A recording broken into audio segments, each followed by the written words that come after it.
वाले पंथ दे विच सतगुरु महाराज ने सानू समझाया सी, हौं वारी जित सोहले सदा सुख होए। उस परमेश्वर की सिफत के गीत दे मैं सद बलिहारी जाना, जिहदे नाल सਦੀवी सुख जिहड़ा है वो प्राप्त हो जाता। परमेश्वर की सिफत के गीत क्यों गाने ने, सिफ सलाह क्यों करनी है। सतगुरु महाराज ने बाकी बंदा दे विच सानू समझाउणा कीता है।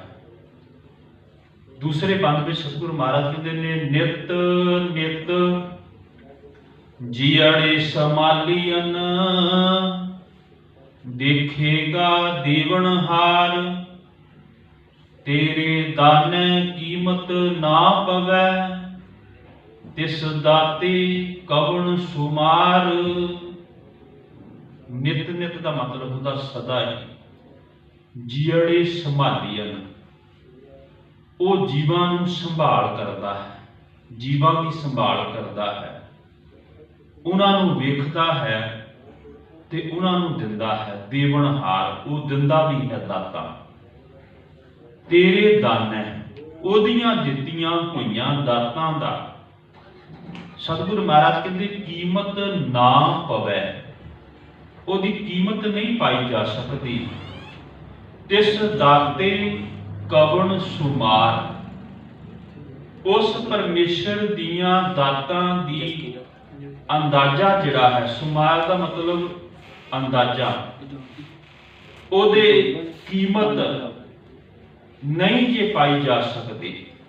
सतगुरु महाराज कहते ने ओदी दातां दी ना कीमत पाई जा सकती है ते ना उस कीमत के बारे कोई अंदाजा लगाया जा सकता। भाई साहब भाई गुरदास जी जीव नूं समझाउंदियां होया सानू समझाउणा करते ने। कहते ने जियो पाए तन साजिया, मोह अखी नक कन सवारे। उहदियां दित्तियां होईयां दातां परमेश्वर दियां किन्नी कीमती ने। दुनिया के अंदर मनुख नूं दो अखां दित्तियां ने, दो कन दिते ने। जे एक कन दे राही किते कोई प्रॉब्लम आ जाए दूजे राही सुन सके, एक अख की नज़र घट जाए तो दूजी अख दे नाल वो वेख तक सके। जिहदे विच कुछ बिगाड़ पैना, वो दो दो चीज़ां सतगुरु महाराज ने दित्ती, परमेश्वर ने दित्तियां ने। कितना इंपॉर्टेंट सी साडे वास्ते सुनना, कितना महत्व सी साडे वास्ते देखना। कि सानू दो दो चीज़ां दित्तियां ने, दो दो अखां ते दो कन दित्ते ने, जिहदे नाल असीं मालिक दी सिफत सुणनी सी ते परमेश्वर नूं इस दुनिया दे विच इन्हां अखां राहीं वेखना सी। वो मालिक ने किन्नी किरपा की, जियो पाए तन साजिया, ये तन नूं साजिया, मोह अखी नक कन सवारे। हाथ पैर दे दात कर, शब्द सुरत शुभ दिष्ट द्वारे। किरत बिरत पर किरत बहु, सास गरास निवास सजारे। राग रंग रस परस दे, गंध सुगंध संध प्रकारे। साधन भोजन बुद्ध बल टेक, विवेक विचार विचारे। दाने कीमत ना पवै, बेशुमार दातार प्यारे। उस मालिक ने हाथ पैर दिते सानू किरत करन वास्ते, फिर नाल रंग की पहचान करन वास्ते, राग रंग की पहचान करन वास्ते, फिर सानू अखां दे दित्तियां, गंध सुगंध वास्ते सानू नक दे दिता, भोजन वास्ते मुख दे दिता, जीवा दे दिती उस भोजन के स्वाद नूं चखण वास्ते। कितना कुछ परमेश्वर ने दिता। अज दुनिया के अंदर किसी की अख खराब हो जाए, वो डॉक्टर के कोल जावे, डॉक्टर उन्होंने पहला कीमत दसदा, सजना तेरी अख कमजोर हो गई, इहदे विच लेंस पाउणा ते इन्ने दा पैना। जे ऐनक लाउणी है तो वह इन्ने दी बन जाएगी, पर तेनों सदीवी उन्होंने रखना पैना, अखां दे उत्ते ला के टकाउणी पैनी आ। लेंस महंगे ने, ਐਨਕਾਂ ਭਾਵੇਂ ਸਸਤੀਆਂ ਨੇ ਉਹਦੇ ਤੁੱਲ, ਪਰ ਖਿਆਲ ਕਰਨਾ ਮਾਲਕ ਨੇ ਮਨੁੱਖ ਦੇ ਜੰਮਦਿਆਂ ਸਾਰ 9x9 ਨਜ਼ਰ ਜਿਹੜੀ ਹੈ ਉਹ ਦਿੱਤੀ ਹੈ। ਉਹ ਗੱਲ ਵੱਖਰੀ ਹੈ, ਜੀਵ ਇਹਦੀ ਸੰਭਾਲ ਨਾ ਕਰੇ ਤੇ ਉਹਦੇ ਵਿੱਚ ਘਾਟਾ ਹੋ ਜਾਂਦਾ ਹੈ। ਪਰ ਉਸ ਮਾਲਕ ਨੇ ਤੇ ਕਿਰਪਾ ਕੀਤੀ ਹੈ ਨਾ, ਸਾਡੇ ਹੱਥ, ਸਾਡੀ ਬਾਂਹ, ਇਹਦੇ ਵਿੱਚ ਜੋੜ ਪਰਮੇਸ਼ਰ ਨੇ ਕਿਤਨੇ ਕੀਮਤੀ ਇਹਦੀ ਬਣਤਰ ਬਣਾ ਕੇ ਦਿੱਤੇ ਹੋਏ ਨੇ। ਮੰਨ ਲਓ ਸਾਡੀ ਕੋਹਣੀ ਦੇ ਵਿੱਚ ਜੋੜ ਨਾ ਹੁੰਦਾ ਤੇ ਫਿਰ ਤੁਸੀਂ ਆਪ ਅੰਦਾਜ਼ਾ ਲਾ ਕੇ ਦੇਖਿਓ ਵੀ ਕੂੜੀ ਨੂੰ ਸਿੱਧਾ ਰੱਖਣਾ ਹੈ ਤੇ ਮੁੱਖ ਦੇ ਵਿੱਚ ਬੁਰਕੀ ਪਾਉਣੀ ਨਹੀਂ ਪਏਗੀ, ਸਹੀ ਤਰੀਕੇ ਦੇ ਨਾਲ ਕੋਈ ਕੰਮ ਨਹੀਂ ਹੋਏਗਾ। ਮਾਲਕ ਨੇ ਇਹ ਜੋੜ ਬਾਹਾਂ ਦੇ ਵਿੱਚ ਪਾ ਕਰਕੇ ਤੇ ਦੇਖੋ ਕਿਤਨਾ ਵਧੀਆ ਸਿਸਟਮ ਇਸ ਸਰੀਰ ਦਾ ਸਾਜ ਦਿੱਤਾ। ਅੱਜ ਕਿਸੇ ਦੀ ਬਾਂਹ ਕਿਸੇ ਕਾਰਨ ਖਰਾਬ ਹੋ ਜਾਏ, ਟੁੱਟ ਜਾਵੇ, ਐਕਸੀਡੈਂਟ ਜਾਂ ਹੋਰ ਕਿਸੇ ਕਾਰਨ, ਇਹਦੇ ਵਿੱਚ ਕੁਝ ਪਾਉਣਾ ਪੈ ਜਾਏ ਡਾਕਟਰ ਨੂੰ ਸਹੀ ਕਰਨ ਵਾਸਤੇ, ਪਲੇਟਾਂ ਪਾਉਣੀਆਂ ਪੈ ਜਾਣ, ਰਾੜ ਪਾਉਣੀ ਪੈ ਜਾਏ ਲੱਤ ਬਾਂਹ ਦੇ ਵਿੱਚ, ਤੇ ਸੱਚ ਜਾਣਿਓ ਡਾਕਟਰ ਠੀਕ ਤੇ ਕਰਦਾ ਹੈਗਾ, ਚੱਲਣ ਫਿਰਨ ਜੋਗਾ ਤੇ ਰੱਖਦਾ ਹੈਗਾ, ਪਰ ਤੁਸੀਂ ਉਹਨੂੰ ਕਹੋ ਵੀ ਤੂੰ 4-5 ਕਿਲੋ ਥੱਲਿਓਂ ਧਰਤੀ ਦੇ ਭਾਰ ਚੱਕਣਾ, ਕਹੇਗਾ ਨਹੀਂ ਇਹਦੇ ਵਿੱਚ ਰੌੜ ਪਈ ਹੋਈ ਹੈ, ਇਹਦੇ ਵਿੱਚ ਪਲੇਟਾਂ ਪਈਆਂ ਹੋਈਆਂ। ਪਰਮੇਸ਼ਰ ਨੇ ਦਿੱਤੀ, ਆਪਾਂ ਜੋ ਮਰਜ਼ੀ ਜਿਤਨੀ ਮਰਜ਼ੀ ਤਾਕਤ ਦੇ ਨਾਲ ਇਹਨੂੰ ਜੋ ਮਰਜ਼ੀ ਕੰਮ ਕਰ ਲਈਏ, ਕੋਈ ਫਰਕ ਨਹੀਂ ਜੇ ਪੈਂਦਾ। ਪਰ ਡਾਕਟਰ ਦੀ ਬਣਾਈ ਹੋਈ, ਰਿਪੇਅਰ ਕੀਤੀ, ਉਹਨੇ ਲਏ ਵੀ ਪੈਸੇ, ਪਰਤ ਕੇ ਉਤਨੀ ਤਾਕਤਵਰ, ਉਤਨੀ ਟਿਕਾਊ ਜਿਹੜੀ ਹੈ ਉਹ ਚੀਜ਼ ਨਹੀਂ ਬਣ ਸਕਦੀ। ਇਹ ਮਾਲਕ ਦੀ ਕਿਰਪਾ ਹੀ ਹੈ ਨਾ, ਇਹ ਪਰਮੇਸ਼ਰ ਦੀ ਦਾਤ ਹੀ ਹੈ ਨਾ। ਇਹ ਦਾਤ ਹੁੰਦੀ ਹੈ ਜਿਹੜੀ ਫਰੀ ਵਿੱਚ ਮਿਲਦੀ ਹੈ। ਸਤਿਗੁਰ ਮਹਾਰਾਜ ਕਹਿੰਦੇ ਤੇਰੇ ਦਾਨੇ ਕੀਮਤ ਨਾ ਪਵੇ, ਕੋਈ ਕੀਮਤ ਨਹੀਂ ਇਹਦੀ ਪਾ ਸਕਦਾ। ਡਾਕਟਰ ਦੇ ਕੋਲੋਂ ਕੀਮਤ ਦੇ ਖਰੀਦਦਾ ਚੀਜ਼, ਪਰਤ ਕੇ ਉਹ ਉਤਨੀ ਟਿਕਾਊ ਨਹੀਂ ਜਿੰਨੀ ਪਰਮੇਸ਼ਰ ਨੇ ਦਿੱਤੀ ਹੋਈ ਦਾਤ ਹੈ। ਇਹ ਸਤਿਗੁਰ ਮਹਾਰਾਜ ਕਹਿੰਦੇ ਨੇ ਦਾਨੇ ਕੀਮਤ ਨਾ ਪਵੇ। ਭਾਈ ਸਾਹਿਬ ਭਾਈ ਗੁਰਦਾਸ ਜੀ, ਬੇਸ਼ੁਮਾਰ ਦਤਾਰ ਪਿਆਰੇ, ਲੇਖ ਅਲੇਖ ਅਸੰਖ ਅਪਾਰੇ। ਸਤਿਗੁਰੂ ਮਹਾਰਾਜ ਪਾਵਨ ਬਾਣੀ ਦੇ ਵਿੱਚ ਸਮਝਾਉਣਾ ਕਰਦੇ ਨੇ, ਉਹ ਮਾਲਕ ਬਹੁਤ ਬੇਅੰਤ ਹੈ, ਉਹਦੀਆਂ ਦਾਤਾਂ ਦੀ ਕੀਮਤ ਨਹੀਂ ਜੀ ਪਾਈ ਜਾ ਸਕਦੀ। ਜੋਤ ਸਰੂਪੀ ਜੋਤ ਸੰਗ ਸਮਾਵੈ, ਜਹ ਜੋਤ ਸਰੂਪੀ ਜੋਤ ਸੰਗ ਸਮਾਵੈ, ਤੈ ਕਿਸੇ ਭੂਖ ਕਵਨ ਤ੍ਰਿਪਤਾਵੈ, ਕਰਨ ਕਰਾਵਣ ਕਰਨੇ ਹਾਰ, ਨਾਨਕ ਕਰਤੇ ਕਾ ਨਾਹੀ ਸੁਮਾਰ। ਸੁਖਮਨੀ ਸਾਹਿਬ ਦੀ ਪਾਵਨ ਬਾਣੀ ਦੇ ਵਿੱਚ ਅਸੀਂ ਪੜ੍ਹਦੇ ਹਾਂ ਵੀ ਉਸ ਕਰਤੇ ਦੀ ਦਿੱਤੀਆਂ ਹੋਈਆਂ ਦਾਤਾਂ ਦਾ ਅਸੀਂ ਅੰਦਾਜ਼ਾ ਨਹੀਂ ਕੇ ਲਗਾ ਸਕਦੇ। ਰਹਾਉ ਵਾਲੇ ਬੰਦ ਵਿੱਚ ਸਤਿਗੁਰੂ ਮਹਾਰਾਜ ਕਹਿੰਦੇ ਨੇ, ਜਿਹਨੇ ਸੁੱਖ ਦਿੱਤਾ ਉਸ ਮਾਲਕ ਦੀ ਸਿਫਤ ਕਰ, ਉਹਦੀ ਵਡਿਆਈ ਕਰ। ਵਡਿਆਈ ਇਸ ਕਰਕੇ ਕਰਨੀ ਹੈ ਕਿ ਉਹਦੀਆਂ ਦਿੱਤੀਆਂ ਹੋਈਆਂ ਦਾਤਾਂ ਦੀ ਅਸੀਂ ਕੀਮਤ ਨਹੀਂ ਜੇ ਪਾ ਸਕਦੇ, ਨਾ ਅੰਦਾਜ਼ਾ ਲਾ ਸਕਦੇ, ਉਹ ਅਮੁੱਲ ਹੈ। ਅਗਲੇ ਬੰਦ ਵਿੱਚ ਸਤਿਗੁਰੂ ਮਹਾਰਾਜ ਕਹਿੰਦੇ ਨੇ, ਸਬਤ ਸਾਹਾ ਲਿਖਿਆ ਮਿਲ ਕਰ ਪਾਵੋ ਤੇਲ, ਦੇਹੋ ਸਜਣ ਆਸੀਸੜੀਆਂ, ਜੋ ਹੋਵੇ ਸਾਹਿਬ ਸਿਓ ਮੇਲ। ਸਬਤ ਦਾ ਮਤਲਬ ਹੁੰਦਾ ਸਾਲ, ਸਾਹਾ ਲਿਖਿਆ। ਤੁਸੀਂ ਆਮ ਵਰਤਾਰਾ ਵੇਖਿਆ ਹੋਵੇਗਾ, ਜਦੋਂ ਕਿਸੇ ਘਰ ਦੇ ਵਿੱਚ ਬੱਚਾ ਜਾਂ ਬੱਚੀ ਜਵਾਨ ਹੁੰਦੇ ਨੇ, ਉਹਨਾਂ ਦੀ ਵਿਆਹ ਦੀ ਤਰੀਕ ਮੁਕਰਰ ਹੁੰਦੀ ਹੈ। ਜਦੋਂ ਰਿਸ਼ਤਾ ਗੰਢ ਹੋ ਜਾਂਦਾ ਬੱਚੇ ਤੇ ਬੱਚੀ ਦਾ, ਲੜਕੇ ਤੇ ਲੜਕੀ ਦਾ, ਫਿਰ ਕੀ ਹੁੰਦਾ ਵੀ ਦੋਵੇਂ ਪਾਸਿਓਂ ਬੈਠ ਕੇ ਸਾਲ ਪਹਿਲਾਂ ਮੁਕਰਰ ਕਰਦੇ ਵੀ ਆਪਾਂ ਅਗਲੇ ਸਾਲ ਕਰਨਾ ਕਿ ਇਸ ਸਾਲ ਕਰਨਾ। ਫਿਰ ਉਸ ਸਾਲ ਦੇ ਵਿੱਚ ਮਹੀਨਾ ਵੀ ਆਪਾਂ ਤੈਅ ਕਰਦੇ ਹਾਂ ਵੀ ਫਲਾਣੇ ਮਹੀਨੇ ਸਾਨੂੰ ਸਾਡੇ ਰਿਸ਼ਤੇਦਾਰੋਂ ਬਾਹਰ ਆਉਣੇ ਨੇ, ਜਾਂ ਸਾਡੇ ਰਿਸ਼ਤੇਦਾਰਾਂ ਨੂੰ ਆਹ ਸਹੂਲਤ ਹੈ ਤੇ ਆਹ ਮਹੀਨਾ ਅਸੀਂ ਚੁਣਨਾ। ਦੋਵੇਂ ਧਿਰਾਂ ਬਹਿੰਦੀਆਂ ਨੇ, ਲੜਕੇ ਤੇ ਲੜਕੀ ਦੋਵੇਂ ਪਾਸੇ। ਫਿਰ ਪਰਤ ਕੇ ਕੀ ਹੁੰਦਾ, ਸਾਲ ਮਹੀਨਾ, ਮਹੀਨੇ ਤੋਂ ਬਾਅਦ ਮਹੀਨੇ ਵਿੱਚ ਦਿਨ, ਵੀ ਕਿਹੜਾ ਛੁੱਟੀ ਵਾਲਾ ਦਿਨ ਹੈ, ਕਿਹੜਾ ਸੂਟ ਕਰਦਾ, ਉਹ ਵੀ ਆਪਾਂ ਦੇਖਦੇ ਆ। ਉਹ ਦਿਨ ਮੁਕਰਰ ਕਰਨ ਤੋਂ ਬਾਅਦ ਫਿਰ ਇੱਕ ਮੁਕਰਰ ਹੋਰ ਹੁੰਦਾ ਵੀ ਇਸ ਬੱਚੀ ਦੀ ਡੋਲੀ ਜਿਹੜੀ ਹੈ ਉਹ ਪੇਕੇ ਘਰ ਤੋਂ ਉੱਠ ਕੇ ਸਹੁਰੇ ਘਰ ਕਦੋਂ ਜਾਣੀ ਹੈ, ਉਹ ਵੀ ਡੇਟ ਦੇ ਨਾਲ ਸਮਾਂ ਲਿਖ ਦਿੱਤਾ ਜਾਂਦਾ 4 ਵਜੇ 5 ਵਜੇ 3 ਵਜੇ, ਉਹ ਵੀ ਲਿਖਿਆ ਹੁੰਦਾ, ਤੁਸੀਂ ਕਾਰਡਾਂ ਦੇ ਉੱਤੇ ਵੇਖਦੇ ਹੋ। ਸਤਿਗੁਰੂ ਮਹਾਰਾਜ ਨੇ ਉਹ ਉਦਾਹਰਨ ਇੱਥੇ ਕੋਡ ਕੀਤੀ ਹੈ। ਸਾਹਿਬ ਕਹਿਣ ਲੱਗੇ, ਐ ਜੀਵ ਸਭਨਾ ਸਹੁਰੇ ਵੰਜਣਾ ਸਭ ਮੁਕਲਾਵਣ ਹਾਰ।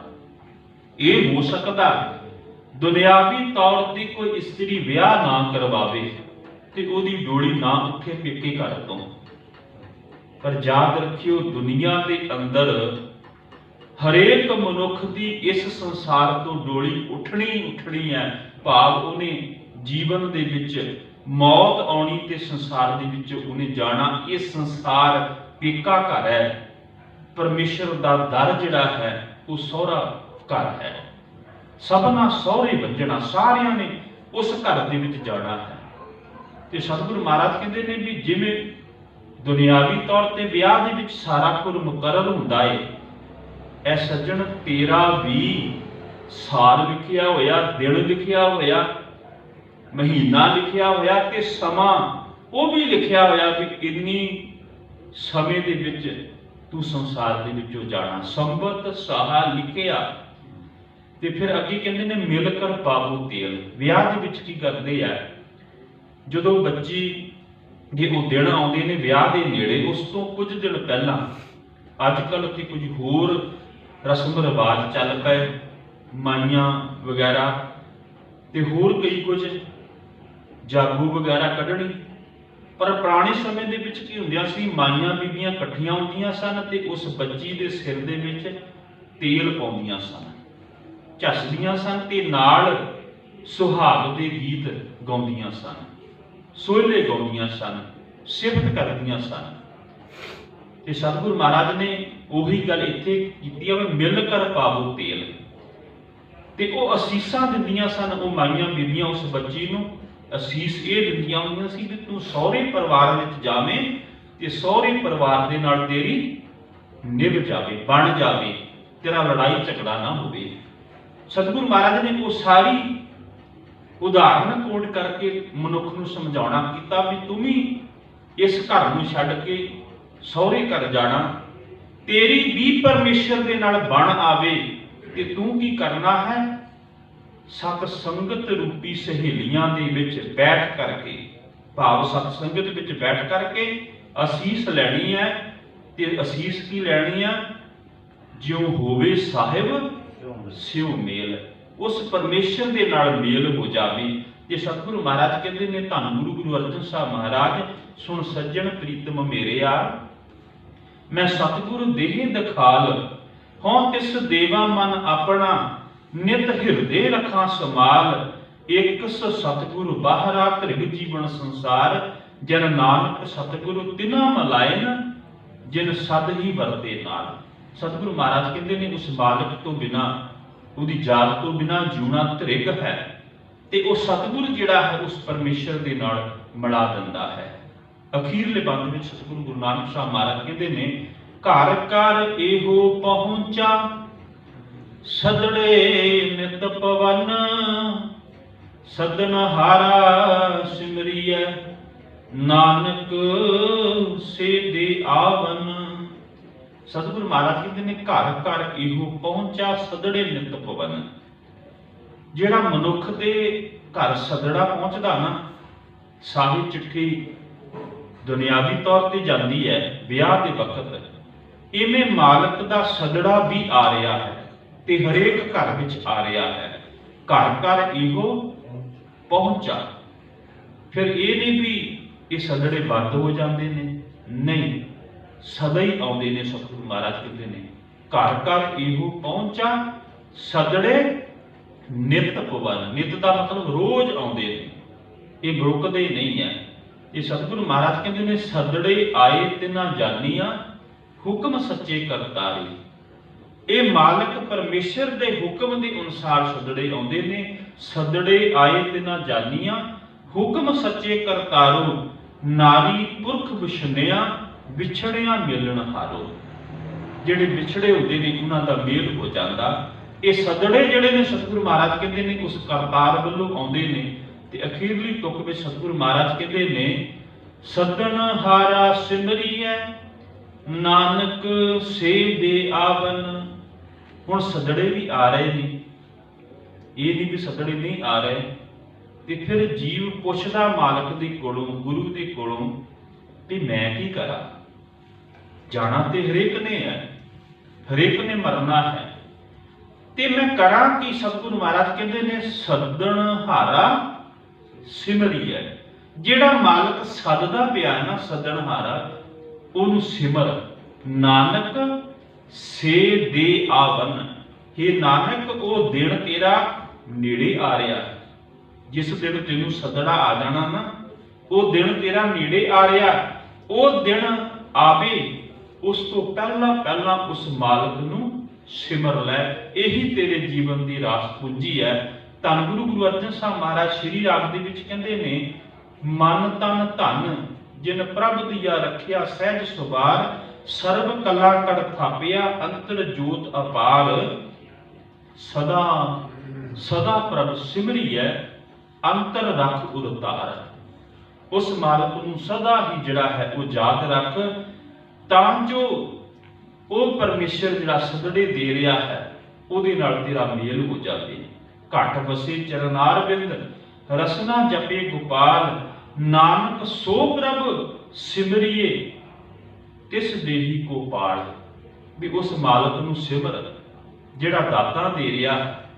ਸਮੇਂ ਦੇ ਅਨੁਸਾਰ ਤੈਨੂੰ ਸੱਦੜਾ ਵੀ ਆਉਣਾ ਉਹਦਾ ਹੀ ਹੈ। ਇਸ ਕਰਕੇ ਸਤਿਗੁਰੂ ਮਹਾਰਾਜ ਕਹਿੰਦੇ ਨੇ, ਉਸ ਮਾਲਕ ਨੂੰ ਯਾਦ ਕਰ, ਉਸ ਮਾਲਕ ਦੀ ਆਰਾਧਨਾ ਕਰ, ਤਾਂ ਜੋ ਤੈਨੂੰ ਅਖੀਰ ਜਿਹੜਾ ਹੈ ਉਹ ਪਛਤਾਉਣਾ ਨਾ ਪਵੇ।